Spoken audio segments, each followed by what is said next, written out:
এই মার্কিউরি মেশিনটা কাজ করতে এসেছি, এটা সার্ভিস হবে। দেখুন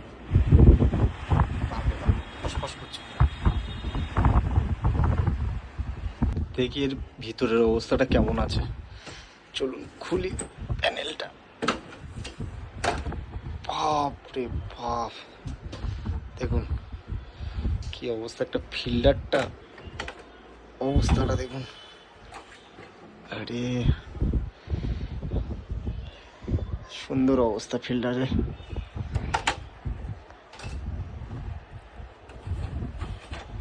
বাপরে বাপ। চলুন মেশিনটাকে সার্ভিস করানোর পর দেখাচ্ছি কেমন হলো। মেশিনটা চালিয়েছি, সুন্দর ঠান্ডা করছে এখন, কোনো ফসফসে আওয়াজ ফাওয়াজ কিছুই নেই, সুন্দর ঠান্ডা করছে।